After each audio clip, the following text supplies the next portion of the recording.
Welcome to the Narrative Mindset Podcast. This is your first time tuning in. Thank you for tuning in. When you get time, feel free to view the earlier episodes. Today, I left home, went out to my car. I got in, put my keys in, turned the car on, got ready to head out. I head on out the parking lot. I'm up the street,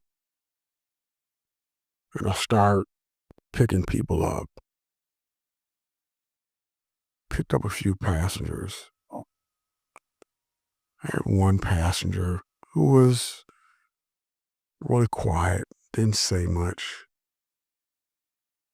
but he scooted over into the back seat behind me.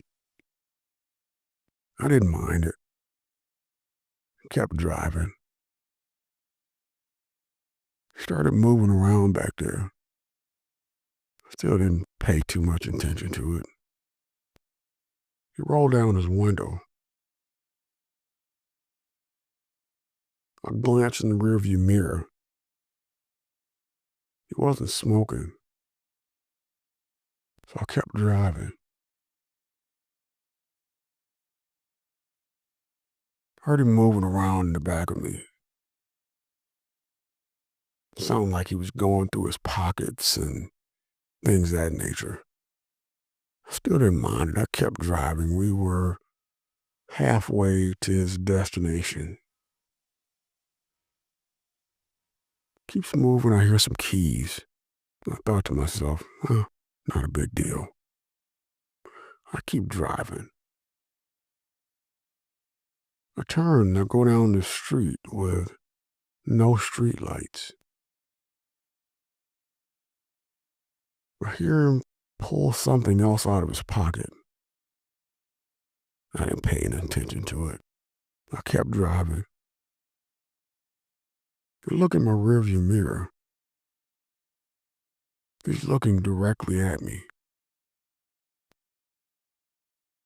Now I started to think, I wonder, should I panic or didn't know, so I kept driving.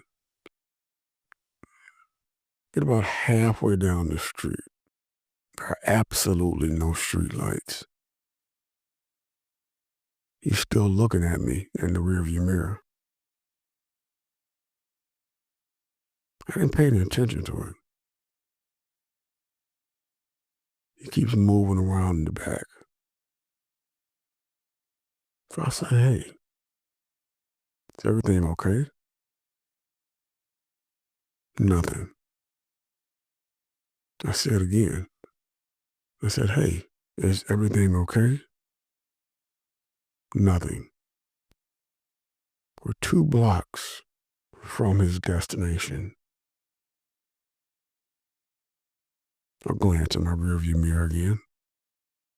He's not looking at me anymore. All of a sudden, another car gets behind us. A block away from where he's going.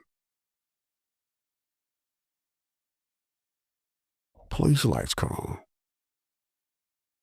I'm wondering why are they stopping me? So I pull over. Police walks up to the car. I let him know that I have a concealed weapon in the vehicle. He says, can I see your license? I go to reach for my wallet. I don't have my license. I'm patting my pockets. I'm nervous. I'm looking for my wallet. I tell the officer, I'm not sure, I must have left my wallet at home.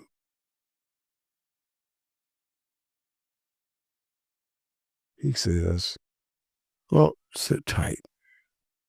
Let me go back to my car and check everything out. He goes back to his car. My passenger says,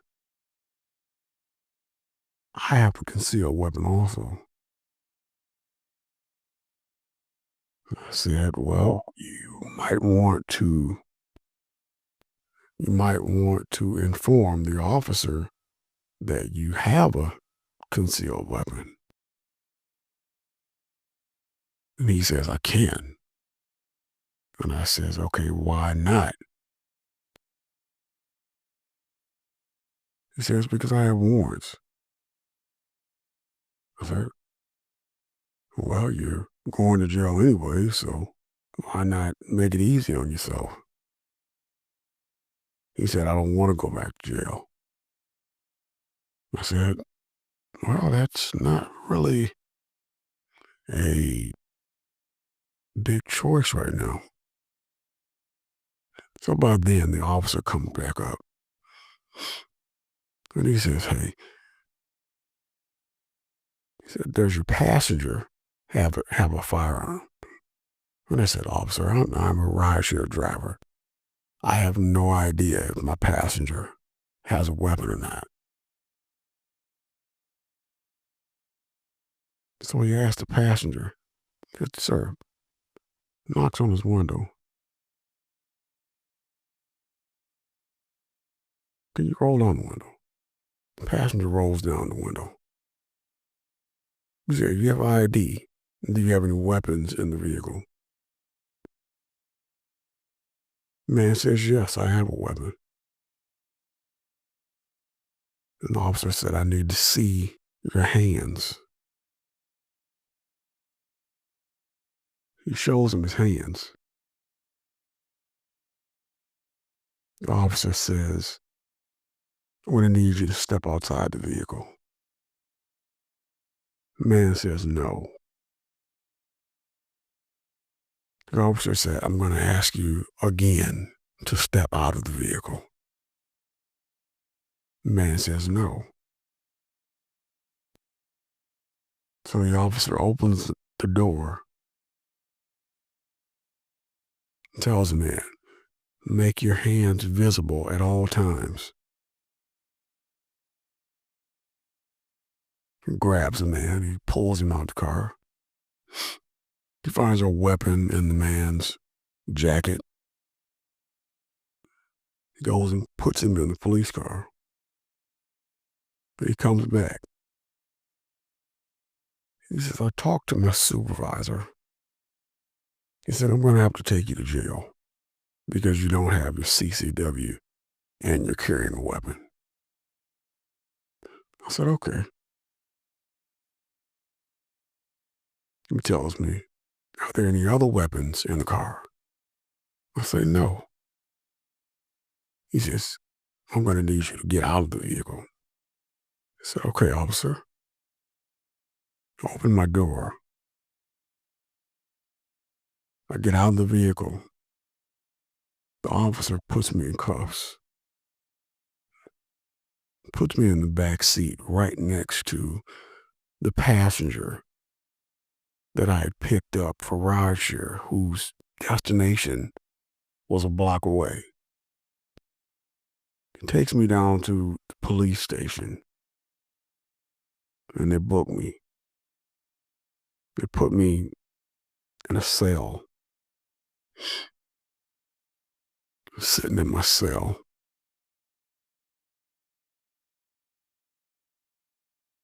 I'm thinking, how did I forget my wallet at home?